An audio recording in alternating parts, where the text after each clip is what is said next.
অনেকগুলো ট্যালেন্ট আছে আপনার। আপনার হিডেন ট্যালেন্ট কি? সেটা না জানাই থাকুক, সব কিছু কিছু কেন মানুষ জানবে? আপনি যখন দেখতে যাবেন পাত্রী, আপনি কোন বিষয়গুলো দেখবেন? কোনো ধরনের ইয়ে নাই, আমি একটা মানুষের সাথে কথা বলবো যে আমারও কিন্তু এরকম ব্যাপার আছে, সো এটা যদি একটু মেনে নেওয়া যায় ভালো। আর যদি মেনে নিতে না পারে বা মানে না নেয় তাহলে তো আর কিছু করার নাই।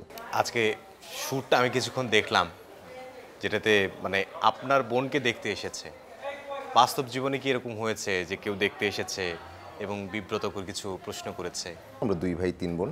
তো আমার বড় 2 বোনের তো বিয়ে হয়ে গেছে। তো যখন বড় বোনের বিয়ে হয় তখন অনেক ছোট ছিলাম।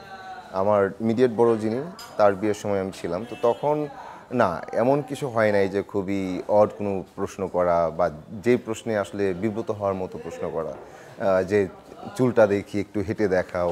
ছোটবেলায় আমি যদি বলি যে আমার ফুফুর বিয়ে হয় তখন, তো তখন দেখতাম যে এই ধরনের প্রশ্ন আসতো। তখন তো এটা বুঝতাম না। তো তখন আপনার দেখতাম যে ফুফু হাঁটতেছে, ফুফুকে বলা হচ্ছে যে আপনি একটু কথা বলে শোনাও। কথা বলে হ্যাঁ, শোনান, একটু মানে দাঁতটা দেখবে দাঁতগুলো দেখি, বা একটু কথা ঠিক হাসো মতো তো। বলতে পারে হ্যাঁ, কিনা। একটু হাসো তো, একটু হাঁটো তো, এই ব্যাপারগুলো ছিল। আপনি যখন দেখতে যাবেন পাত্রী, আপনি কোন বিষয়গুলো দেখবেন? পাত্রী দেখতে গেলে আমি কোন বিষয়গুলো দেখবো আমার এরকম কোনো ধরনের ইয়ে নাই। আমি একটা মানুষের সাথে কথা বলবো, হয়তো তার ভালো লাগা কি, তার মন্দ লাগা কি, এই ব্যাপারগুলোই জানার চেষ্টা করব। এবং সেটা জেনে যদি মনে হয় যে আমার কোনো কিছু তার ভালো না লাগতে পারে, এরকম কোনো ইঙ্গিত পাই যে তার চয়েসটা তো আসলে এরকম, তো সেটার সাথে কনফ্লিক্ট হয় আমার কোনো চয়েসে, তো সেটাও আমি তাকেও জানাবো যে আমারও কিন্তু এরকম ব্যাপার আছে, সো এটা যদি একটু মেনে নেওয়া যায় ভালো। আর যদি মেনে নিতে না পারে বা মানে না নেয় তাহলে তো আর কিছু করার নাই। সো এই ধরনের কথাবার্তাই হয়তো হবে। নাটকটাতে কোনো বার্তা আছে কিনা, মানে আপনার কাছে কি নাটকের মনে বার্তার যে হয়েছে যে ব্যাপারটা, হ্যাঁ অবশ্যই বার্তা আছে। আমরা ট্রাই করি যে কোনো একটা গল্প সেটা অনেক বেশি ফিকশনাল হয় ঠিক আছে, কিন্তু তার ভিতর দিয়েও যেন কোনো একটা বক্তব্যকে সুন্দরভাবে উপস্থাপন করা যায়, কোনো একটা অসঙ্গতিকে যেন আমরা সামনে আনতে পারি, যে অসঙ্গতিটা দেখার পর রিলেট করতে পারি আমরা যে না, এটা আসলেই অসঙ্গতি, এবং এটা যেন যখন আমরা দেখি যে কোনো ভুল হচ্ছে তখন কিন্তু ওই ভুলটা আমরাও এড়িয়ে চলি, যে এটা ভুল। তো ওই রকম কিছু বিষয় সামনে আনা, তো এই নাটকেও সেই ব্যাপারটা থাকবে। তো একই সাথে এটা খুব একটা সুন্দর প্রেমের গল্প, এবং এক ধরনের অসঙ্গতিকে আমরা সামনে আনছি। নাটকের জন্য শুভকামনা থাকলো। এইবার ঈদে আপনার অনেকগুলো কাজ হয়তো দর্শক দেখতে পাবে। কতগুলো মোটামুটি প্রজেক্ট আসতে পারে এবারে ঈদে? 10টা। একটু কম মনে হয় এই সংখ্যাটা, নাকি বেশি মনে হয়? অবশ্যই বেশি, অবশ্যই বেশি, কম তো না। 10টাও অনেক। 10টা গল্প বলা, 10টা গল্পে যুক্ত থাকে এটা অনেক, কারণ আমরা গল্প যদি বলি যে এমনিতেই গল্পের অবস্থা একটু বলা যায় যে দুর্বল। হ্যাঁ, খুব ভালো গল্প পাওয়া যাচ্ছে না, বা যেটা থেকে আসলে যেটা করতে গিয়ে চ্যালেঞ্জ ফিল করবো যে নাইস এই গল্পটা করি, এরকম আসলে আমি যদি বলি যে এইবার খুব একটা না। কাছাকাছি, অনেক কাছাকাছি, এটাই প্রেমের গল্পই বেশি।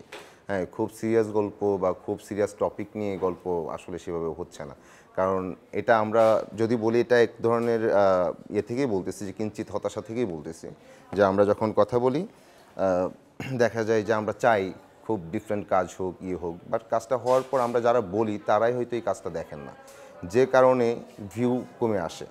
হ্যাঁ, ভিউটা কাউন্ট করা হয়, কারণ এটা পাশাপাশি তো আর্টের সাথে বিজনেসও আমরা আসলে। অর্থেরও একটা ব্যাপার হ্যাঁ, থাকে। অর্থের একটা ব্যাপার থাকে। সো সেই একটা ভালো কাজ করে, একটা খুব ডিটেল একটা গল্প করে সেটা তো উঠে আসতে হবে।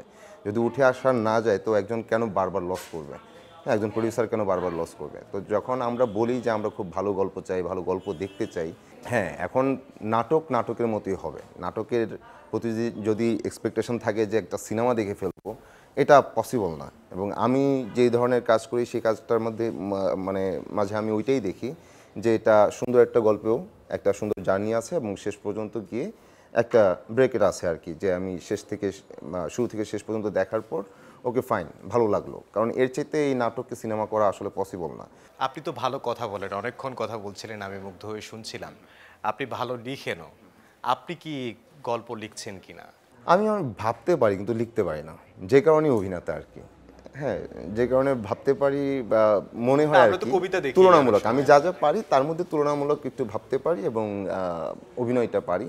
সো আসলে অভিনয়টা করি, এবং সেটা করে আসলে আমি স্বস্তি ফিল করি, বা মনে হয় যে ওকে, এক ধরনের প্রকাশ আসলে আমি করলাম। তো সেটা আর কি, বা এই নিজে ভাবতে পারার যে চাপ, সেই চাপটা আর কিছুটা হয়তো আমি ঝেড়ে ফেলতে পারলাম এখানে, এই এক ধরনের স্বস্তি কাজ করে আর কি। তো তো এটা আর লেখালেখি করার আসলে ধৈর্যটা লাগে, বিশেষ করে আমার কবিতার প্রতি এক ধরনের ঝোঁক ছিল, কবিতা লিখতাম। তো এটা এক ধরনের চাপও আসলে, যখন দেখা যায় যে কোনো একটা ভাবনা থেকে আমি লেখা শুরু করলাম, তো সেটা 4টা বাক্য লেখার পর বা 8টা বাক্য লেখার পর তারপরে বক্তব্যটা ঠিক ক্লিয়ার করতে পারছি না, আবার ঠিকঠাক গুছিয়েও লিখতে পারছি না। তো তখন সপ্তাহ চলে যাচ্ছে, 15 দিন চলে যাচ্ছে, তারপর গিয়ে মনে হচ্ছে যে আর না ভাই, এটা থাক, এটা আমি আর পারবো না, আর এটা নিয়ে ভাবতে ভাবতে আমার অবস্থা খারাপ হয়ে যাচ্ছে। কিন্তু এটা কিন্তু একটা প্রেশারও কিন্তু মগজের উপর। তো এই চাপটা একটা সময় গিয়ে আর নিতে পারি না, মনে হয় যে থাক। তো এটা আবার যখন অভিনয়ে ব্যস্ততা চলে আসলো, তখন তো এটা একদমই চলে যাচ্ছে। হ্যাঁ, আর গল্প লেখার ব্যাপারটা সেটাও আসলে সময়ের ব্যাপার। বসতে হবে, ইয়ে করতে হবে, তো ব্যস্ততা থাকে, তারপর গিয়ে আবার ওইটা করব, এক প্রেশার শেষ করে গিয়ে আরেক প্রেশার নিব, সেটা হয়ে ওঠে না। কারণ আমি সবসময় একটু অনলাইনার, মানে যেই কাজটা করি সেটাই। আজকে যদি লাইক আমি মাঝে মাঝে টিএসসি যাই, যদি আমার অফ ডে থাকে, তো আজকে টিএসসি যাব, তার মানে আর মিটিং করব না, ব্যাংকে যাব না, বা কোনো কাজ করব না। আজকে ব্যাংকে যাব, তাহলে আর কোনো কাজ করব না। আজকে বাজারে যাব, শুধু এটাই আমার কাজ। এরপর গিয়ে বসে থাকবো, মানে আমি যেটা করি বাসায়, হয়তো একটু টেলিভিশন দেখি, সিরিজ দেখি, ফিল্ম দেখি, বা গান শুনি, বা একা একা বসে একটু গানও গাই, তো ওইটাই চলবে। একা একা বসে কীরকম গান গান? একা একা বসে কোনো একটা গান শুনি, শোনার পর মনে হয় যে একটু এটা আত্মস্থ করি, এরকম হয়। আবার কখনো হয় যে হুট করে গুনগুন করছি, তো বসে যাই, বসে গান গাইতে থাকি। এটা আচ্ছা, অনেকগুলো ট্যালেন্ট আছে আপনার, আপনার হিডেন ট্যালেন্ট কি যেটা মানুষ আসলে জানে না? আমি জানি না, আমার হিডেন আপনিও জানেন না? কি আমি জানি না আসলে, বা এটাকে ট্যালেন্ট বলা যায় কিনা আসলে আমি বা জানি না। এমন কোনো কথা আছে যেটা আসলে মানুষ এখন পর্যন্ত জানে না? সেটা না জানাই থাকুক, সব কিছু কিছু কেন মানুষ জানবে। আচ্ছা, এমন অনেক বিষয় থাকে যে বিষয়টা আপনি আসলে জানাতে চান কিন্তু মানুষ জানে না বা সেই সুযোগটা হয় না, এরকম কিছু আছে কিনা? আমি যা জানাতে চাই তা তো জানিয়ে ফেলি আসলে। উম, এমন কিছু নাই যেটা আমি মানুষকে জানাতে চাই কিন্তু জানাই না, এরকম কিছু নাই। এবং যেটা আসলে মানুষের জানা দরকার, বাট আমি এবং এটা মানুষের উপকারে আসবে, এমন কিছু আমি জানি কিন্তু আমি এটা বলছি না, এমন কিছু আসলে নাই।